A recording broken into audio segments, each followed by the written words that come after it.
Well, the pandemic changed everything, including how and where we work. Yet some of those changes may now be shifting course once again. Austin, Texas began flourishing as a technology hub, rivaling Silicon Valley. It lured companies and workers out of California with hopes of a better quality of life and lower taxes. 5 years later, the city is losing a lot of that tech talent and money as workers are resuming business along America's coast. So what does that mean for housing and property sectors as a result? Our next guest, Ari Rastegar, is very plugged into this phenomenon. Welcome, Ari, to the show.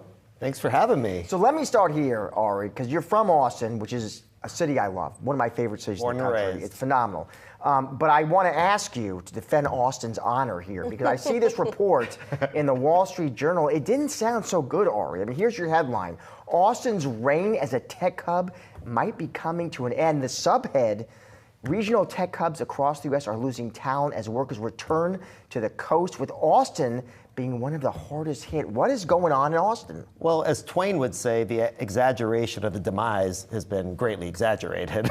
Look, that's just not what the numbers say. I saw the headline myself, and quite frankly, Austin had such a huge growth during those years. And yes, you've started to see a little bit of settling, but the growth is still double digits. From the housing to the employment, it triples the job employment ratio of tech jobs in the United States. It does rival only, Silicon Valley. And Texas as a general hub is just growing exponentially. If you take, the northern region of Austin and Leander, or in Kyle, Texas, and South Austin, where we own a massive development, they've been the two fastest growing cities in the United States for 5 consecutive years. So those types of numbers, and there's a little company called Tesla, a little company called Dell, that you might have heard of, that are there. And so when you factor in all those things, yes, there's been a little bit of a softening, but the year-over-year growth is still a massive, massive number.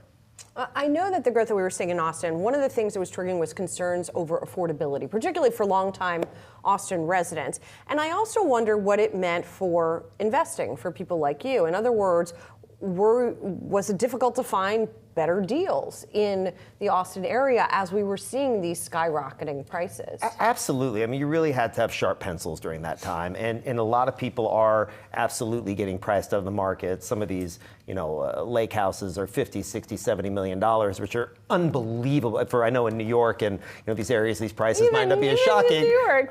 But yes, for regular people like us, it's absolutely been extremely, extremely expensive, and you really have to sharpen your pencils. But if you look at multifamily growth, industrial, Samsung is building one of the largest semiconductor plants on planet Earth outside of Austin, $17 billion in hard costs. These aren't those types of numbers and those types of flags that are put in the ground. You don't just reverse them with one headline. Like these are huge numbers that are going to pay dividends, in terms of jobs, in terms of overall logistical growth for the next 10, 20 years.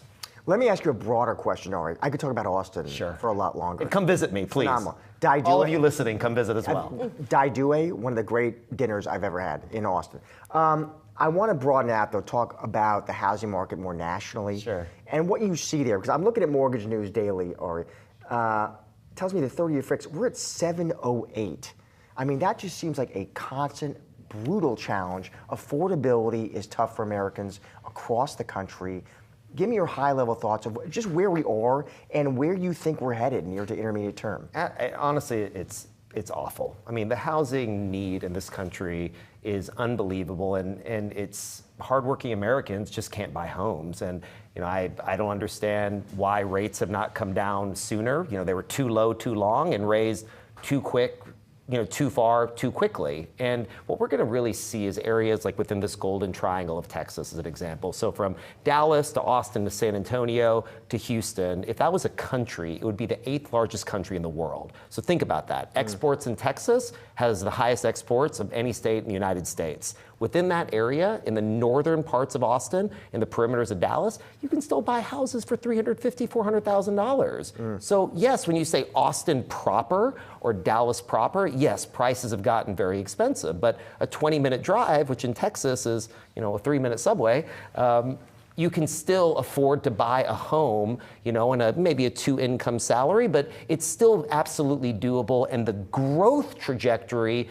of that American dream of owning your house and it being your retirement is still absolutely alive and well in Texas. Where do you see the sort of next emerging market, hot market for real estate more broadly, or specifically residential? Well, I'll tell you, I think the most exciting market in the United States is Dallas, Texas. Why, Ari? Why do you say that? Well, first of all, next year we will have the Texas Stock Exchange, which we've been calling colloquially Y'all Street. And so when you have Goldman Sachs building a $500 million campus, remember what they did in Battery Park, which seems like a few minutes ago, but 20-something years ago, all the housing, all the growth that happened around, so it'll be their second largest office outside of New York City in Dallas. With the Texas Stock Exchange coming, which by the way, is gonna have very stringent listing requirements. So there's close to 2,000 companies on the NASDAQ that wouldn't even qualify to be on the Texas Stock Exchange because of price requirements, et cetera. So that simple, I would say, initiative to decentralize the US financial markets in Dallas is gonna have a massive ripple effect. And what does inventory look like in the Dallas area right now? Oh, well, enough to accompany what you expect its demand to be? I think it's a great question. Dallas was built to be a metropolis. Okay, Austin, I always joke, is like a town on steroids. It was a little hippie town when I was growing up, and it wasn't necessarily designed in terms of the highways, the water systems, to be what Dallas or Houston, really is. Dallas has that infrastructure. It has the water, it has the power, it certainly has the space, has the airports that can really support that type of growth, and there's enough land as you go further and further out to still have quite affordable housing. My brother-in-law is a baseball agent, travels a lot. So I always trust him. Whenever he names some of his top cities, Fort Worth gets star billing. The best. Yeah. Fort Worth is Fort Worth has great culture. You have Dallas, and Dallas Fort Worth are somewhat intertwined, but they couldn't be more different kind of markets. But when you go there, you certainly see that Fort Worth is certainly still in Texas. Dallas, Texas. All right, great to see you. Great to have you on Thanks for set. having Thank me. you.